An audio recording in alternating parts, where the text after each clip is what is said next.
can you please look up this thing? See if we can figure out something.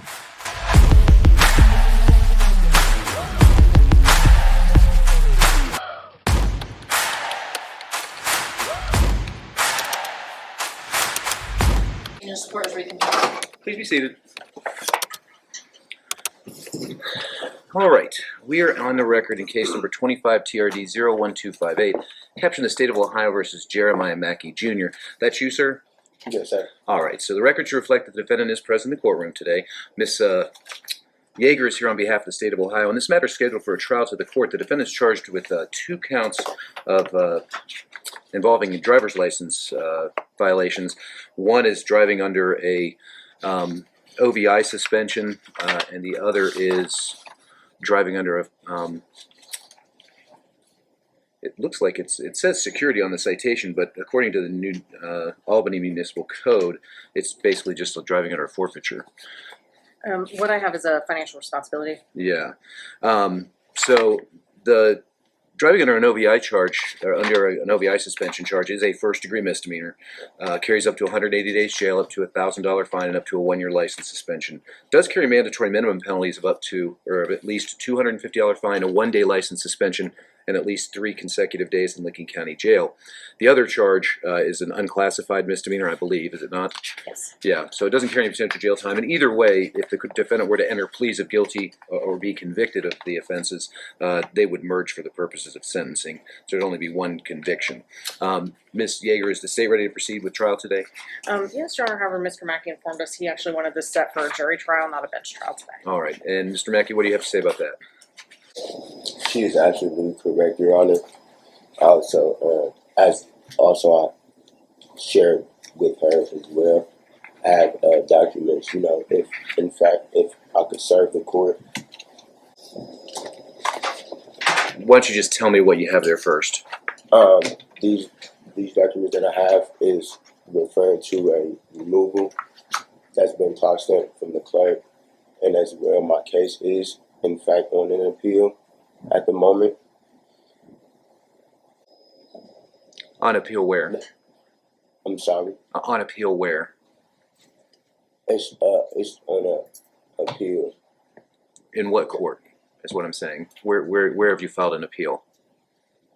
The Court of Appeals. Okay, which district? The 10th District. Okay, now that covers Franklin County, and we're in the 5th District Court of Appeals. I'm sorry, it's the 5th District. You're actually right. It's the 5th District.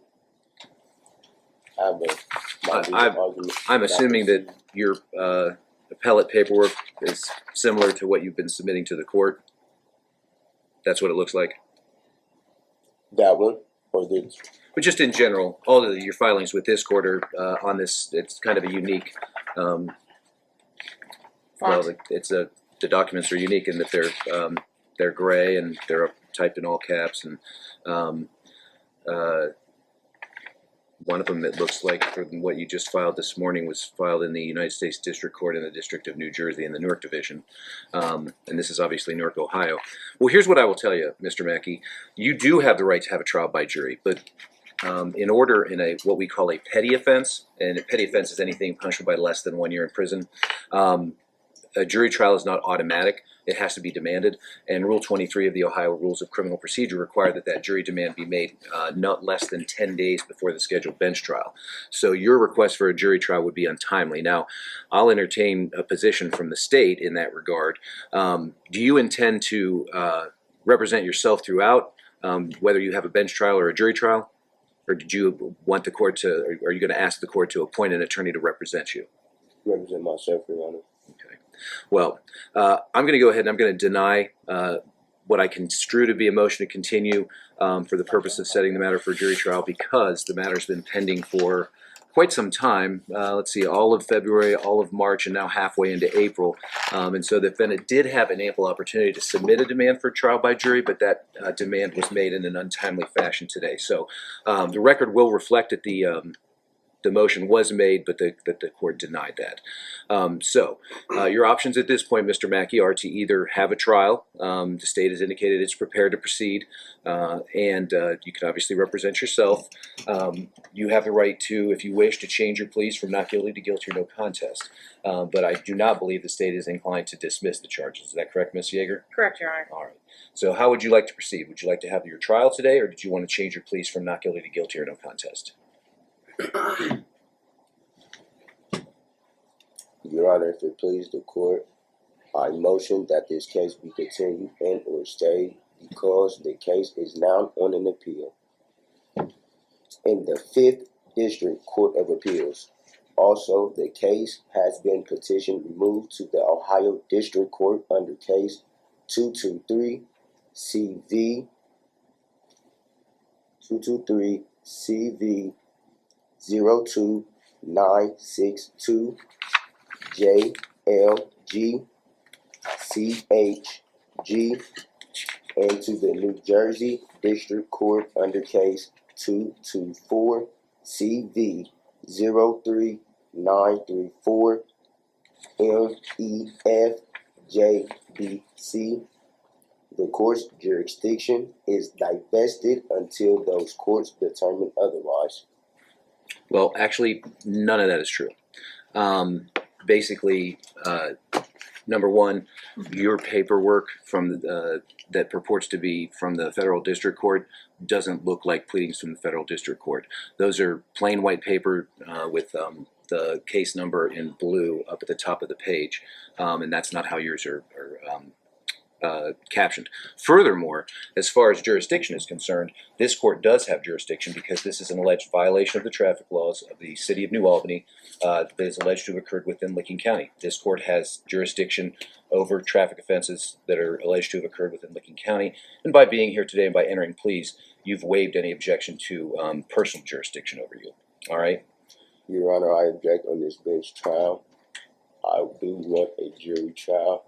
Okay, and as I've already explained to you, you did not make your demand in a timely fashion, so the motion to continue and the request for a trial by jury is going to be denied. It doesn't sound to me like you don't want to, I know you don't want to change your pleas from not guilty to guilty or no contest, so at this time I'm simply going to order or ask the prosecutor to call their first witness. Thank you. The state will call Officer Kors to the stand, please. Officer, please come forward and be sworn.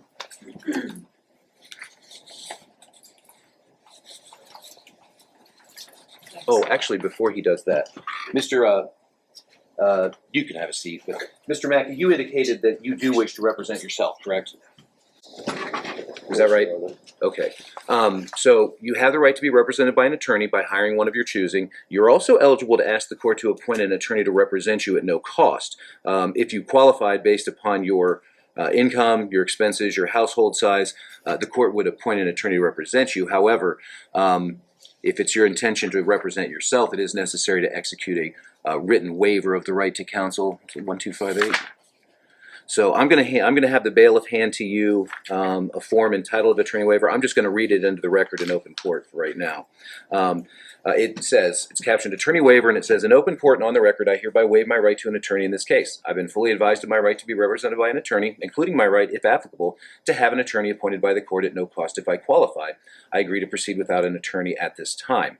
I have been advised of the charges against me and the maximum possible sentence that they carry. I've also been advised if there are any mandatory minimum penalties which might apply. And then it says, in witness whereof I appear unto subscribe my signature this 11th day of April 2025. So if it is your intention to represent yourself and to waive your right to an attorney, go ahead and sign by the X there, but do please read that because I'm going to make sure that you understand what it is. He has that already. Yes. Can I serve the court? It is please the court. Better, please. You read this, and then so sign, please. Been objecting to this. I object this trial. I'm sorry, I didn't hear what you said. I'm refusing to sign this, Your Honor. At this moment, I'm not refusing to sign it. This court jurisdiction has been divested. Okay, well, I've already ruled on that, and that can certainly be appealed at a later time, but this part of the case, this portion, or this part of the process is gonna go forward. If you later appeal, if you're found guilty, I'm not saying you will be, but if there's a conviction that's entered, you have the right to appeal to the 5th District, arguing that this court never had jurisdiction over you, which means basically this would all not count, but you don't get to make, I've already made the determination that the court does have jurisdiction over you. If you don't want to sign that form, obviously I can't make you do that, but I will declare what's called a constructive waiver of counsel, and what that means is you've said out loud that you wish to waive your right to counsel, that you want to represent yourself. I'm going to accept that as a valid waiver of counsel, even if you don't wish to sign that. So, Ms. Kyle, if you'll bring this back to me, and for what it's worth, Mr. Mackey, this was filed with the court, and I do have a copy of that, and I did look at it, okay? All right, very well.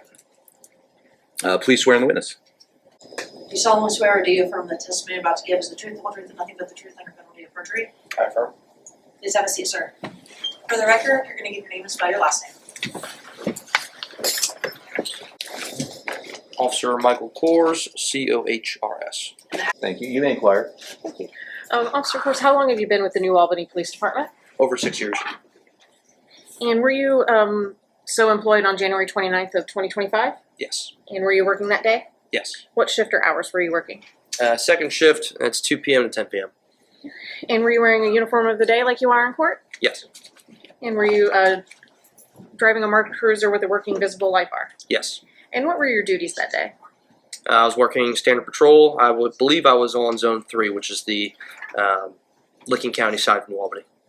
Is that for like traffic enforcement? Correct. And what kind of training have you undergone for traffic enforcement? I was trained at the Columbus Police Academy over 2 weeks of traffic enforcement to include all traffic laws and proper traffic stops and procedures. And as of January 29th of 2025, were you up to date on all continuing education, training, and certification requirements? Yes. And I'm going to draw your attention to about 4:50 p.m. Whereabouts were you on patrol at that time? I was on Beach Road heading southbound just north of State Route 161. And is that in the city of New Albany in Licking County, Ohio? Yes. And while on patrol, what first drew your attention to the defendant's vehicle? As he was traveling northbound, making a left turn onto the State Route 161 westbound on-ramp, I observed he had dark tinted windows, which initially drew my attention. And then as he passed me, I made the right-hand turn, drove behind him, and entered his license plate. Okay. And did his license plate, when you ran that, return anything? It did. It turned through my mobile computer, through our leads program on there. I observed that his license plate had expired, registration I should say, expired on July 8th of 2024. And based on that, did you initiate a traffic stop? Yes, And when did you approach the vehicle? How many occupants were in the vehicle? just one. And is that, did you ask for his identification, insurance, and so forth? Yes, Okay. And is that when he became known to you as Jeremiah Mackey Jr.? yes, Do you see that man in the courtroom today? yes. Could you please point out and describe what he is wearing to the court? He's sitting currently right there. He's wearing a multicolored jacket, yellow, blue, and red, as well as jeans and red shoes. Your Honor, let the record reflect the witness identified the defendant. The record will so reflect. And so when you approached the defendant for the stop, did you inform him as to the reason for your traffic stop? I did. And did he have anything to say about that? He stated he was aware that the registration had been expired. And did he have a driver's license for you too? He had an identification card. An ID card? Okay. Were you able to then go back to your mobile unit and run his driver's license status? Yes. And what did that return? I observed again through my computer system that it showed he had multiple active suspensions, one of them being the OVI suspension that he was cited with, as well as the 2 non-compliance suspensions. On my system, the reason why it was shown on the citation as a security suspension, that was the label, but per what I read through the system there, it was the financial liability. Your Honor, may I approach the witness? Yes, you may. Thank you. I'm showing what's marked as Plaintiff's Exhibit 1. And do you know, can you tell us what is Plaintiff's Exhibit 1? It's a record request certification from the Ohio BMV. And is that the driver's record for the defendant in this matter? Yes. Okay, and does it appear to be certified? Yes. Now, if you flip to the pages for the suspension, it should start on the next page. believe there are 4 listed. What does the first one, what type of suspension is listed on the first one? First one I have here is, let's see here, so in FRA suspension. Okay. And what dates of the to and from dates of that suspension? When is it active? Might not be this page, might be the I next believe page. it says like September. Go to the next one here. For the top one, the non-compliance, I have a non-compliance suspension here, FRA suspension. To and from, I have September 20th, 2024 to September 20th, 2025. Okay. And then for the OVI suspension, I believe that's number 2 listed. What are the hard time dates on that one? I have August 9th, 2024 to August 8th of 2026. Now, if you'll flip over, I believe 1 or 2 pages, it should say like notice of suspension, notice of non-compliance, I think. Yep. There's. And on that notice, every page that we've looked at so far, do the identifying information that is on those pages, does that match that of the defendant? Yes. Thank you. So for that notice page, does it list, what is the date of the notice in that rectangle box? It's August 21st, 2024. Okay, and what is the suspension dates listed on that? The start date is September 20th, 2024. And then the next page after that should say something like a certificate of mailing and have a bunch of addresses. Would you find where it states the defendant's address and state what address that document would have been sent to? Thank you. And then flipping again, there should be a page that says final order of non-compliance suspension. Yep. Okay. And what is the date that document was mailed? Date of notice is September 11th, 2024. Okay. And the name, birth date, so forth, does that also match the defendant on that document? Yes. And what is the start date listing on that page? Start date is September 20th, 2024. Okay. And then I believe it's 2 pages later is the certificate of mailing associated with the final order. What address does it state on there? That one I have. One. And does that address match the address that you put on the citation? I'd have to review the citation. Can't remember off the top of my head. Your Honor, may I show the witness the citation to refresh his recollection? You may. Is that the same address? Yes. Thank you. Right. And then the last page of that packet, I believe, regards the registration on in the B&B packet. Mhm. That registration, is that to Jeremiah Mackey Jr.? Yes. Okay, and what is the license plate that is provided on that? K. Does that match the one that was on the vehicle that you pulled over? Yes. And what is the date of expiration? I have July 8th of 2024. Okay, and what kind of vehicle was it? It's a GMC Yukon. And was that the vehicle that you pulled over? Yes. Nothing further for this witness at this time. All right, so Mr. Mackey, you have the right to ask witnesses. You have the right to ask this witness questions if you wish, but you're not required to. And once the state's rested its case, you'll have the right to present evidence on your own behalf. But this portion of the trial is just for questioning. Do you have any questions for the officer? No, Your Honor. All right, Officer Kors, you may step down. Any additional witnesses on behalf of the state?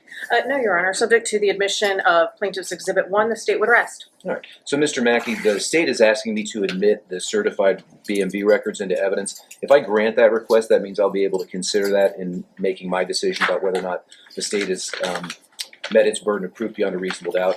You have the right to object to whether or not that comes in. Do you have any objection to the court admitting that as an exhibit? To this bench trial, Your Honor, I do. I object to this bench trial, Your Honor. Okay, well, we've discussed that already, Mr. Mackey, so at this time I'm just asking whether or not you have an objection to the admission of the exhibit. Yes. And on what basis? This court does no longer has jurisdiction, Your Honor. Okay. I respectfully. Well, that's non-responsive to the court's question. I'm going to go ahead and I'm going to reflect that the defendant is objecting to the admission of State's Exhibit 1, but I will admit that over the defendant's objection. Does the state rest? Yes, Your Honor.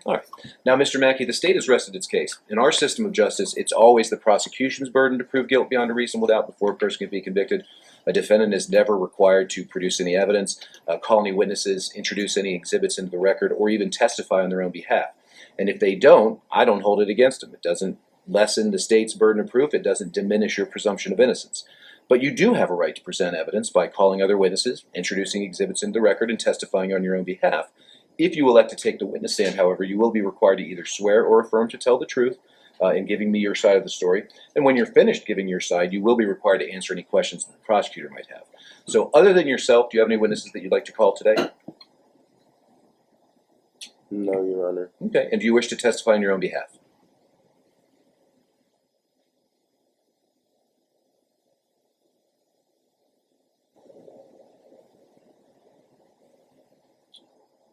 Your Honor, I object from this bench trial.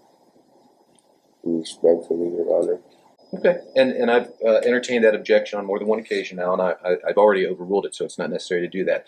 But you are creating a record here, Mr. Mackey, so that we're recording all this. You'll certainly have the right to obtain a transcript of the proceedings and pursue your appeal regarding the jurisdiction issue.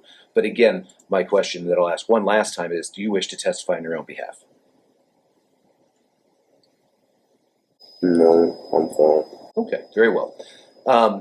Well, the court's heard testimony from Officer Kors, which finds to be credible, that he was on duty on the date in question, that he executed a traffic stop upon discovering that the registration on the vehicle was expired, that he made contact with the driver, who he's identified as the defendant, and upon reviewing the information provided by the Bureau of Motor Vehicles, determined that he was under both an OVI suspension as well as a Financial Responsibility Act suspension.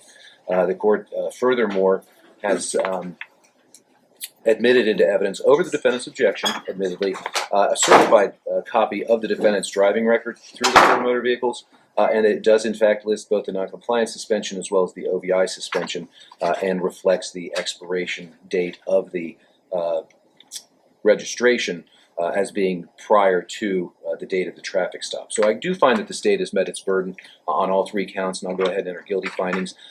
You have the right to make a statement today, Mr. Mackey, before I make any decisions regarding your sentence, but you're not required to. Is there anything that you would like to say, other than the jurisdictional issue? No, Your Honor. All right, thank you, Mr. Mackey. Ms. Yeager, did the state wish to be heard regarding the matter of sentencing, and which driving under suspension charge did the state wish to elect to have the court enter a conviction and sentence? We would elect to undergo the OVI suspension, Your Honor. And the defendant does have minimal history, so we would just recommend the mandatory minimums on that. All right. It's kind of customary for me to ask questions of the defendants about their personal circumstances. If you don't want to answer, that's fine. Do you work? Do you have a job?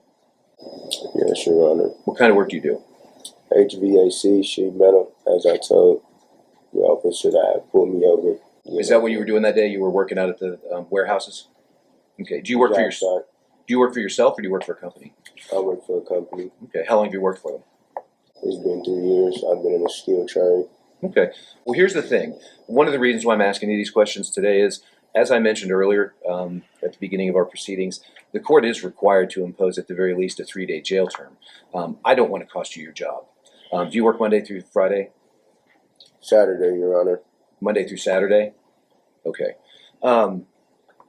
We normally do not have, well, let me go ahead and pronounce the sentence first, and then we'll talk about. When you got pulled over that day, Mr. Mackey, you were just given your citation, and then you were free to go, right? They didn't take you to jail, did they? Correct. Okay. All right. As far as the registration is concerned, the fine on that charge is going to be a $25 fine. On the driving under the OVI suspension charge, the court's going to impose a 3-day jail term, a $250 fine, and a 1-day license suspension to be start today and as of midnight. Costs will be assessed. Now, the reason I was asking you about your work and everything else is, as I said, I don't want to cost you your job, Mr. Mackey, but I don't have any discretion when it comes to those 3 days in jail. Normally, we require defendants, I'm assuming you don't want to go today, right? No. Okay. So it's customary for the court to grant what we call report dates. Some courts call them enforcement dates. And typically, we require that the defendant report here to the courtroom. But since my colleague, Judge George, took the bench, we now have the option of having folks report directly to the jail. And that's important for one reason. If you had to report here, you'd have to report on a day that the court's open, so Monday through a Friday, all days of which you work. But if I order that you report to the jail on a Sunday, at least one of those days, of the 3 days, you won't be missing work, okay? Would you like for me to grant you a report date to the jail on a Sunday? I mean, I know you don't want me to impose any jail at all, but under the circumstances, would you prefer that I make it so that you report to the jail on a Sunday so you only miss 2 days of work? Okay. All right. Let's set it out a little bit just to give you some an opportunity to make those arrangements with your work. Let's go ahead and I'm going to have you report directly to the jail on Sunday, May the 4th, and that's located at 155 East Main Street here in Newark, and the bailiff will give you all the information that you need. I said, what did I say, the 4th? Yes. Yes. Okay. And that's going to be at 11 a.m., Mr. Mackey, and then you'll get out 3 days later. Now, can I speak bluntly to you? So, you're not the first person who's come through court with these arguments that you're making regarding jurisdiction and the right to travel and things of that nature. I don't know whether you genuinely and sincerely believe that that's the law. I'm here to tell you that it's not. But even if you do, I got to tell you, a lot of times folks who espouse these arguments just continue to find themselves in court and they don't win against the system. It may be unfair in your mind. I get that. I understand. But I just want to give you a word of caution that, you know, if you do get cited in the future with any traffic violations or even criminal offenses, making these arguments is not going to work out in your favor. It's not going to help your situation. You know, you can be as frustrated and angry at the system as you want. The law is what the law is. But I would just recommend that in the future, you know, just deal with it regularly and move on. You know, the only thing that you need to do is, you know, comply with the driver's license laws, and you won't have to worry about having to listen to guys like me anymore. Okay?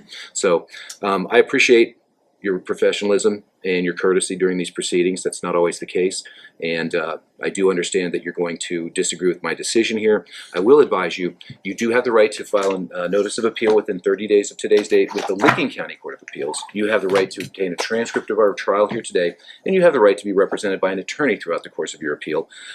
You are eligible, if you qualified based upon your income and expenses, to have the transcript provided for free and have an attorney provided to you for free as well. Do you have any questions either as to the sentence that I've imposed or your rights to appeal today? No, Your Honor. All right. Mrs. Yeager, anything further? No, Your Honor. All right, very well. Bailiff's going to take you down to the clerk's office, and we'll go ahead and go right into the next case. All right? Good luck to you, Mr. Mackey. I mean that sincerely.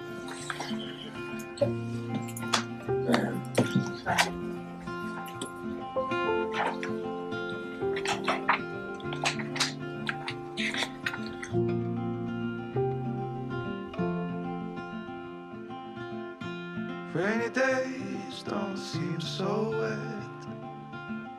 Stormy nights don't stay.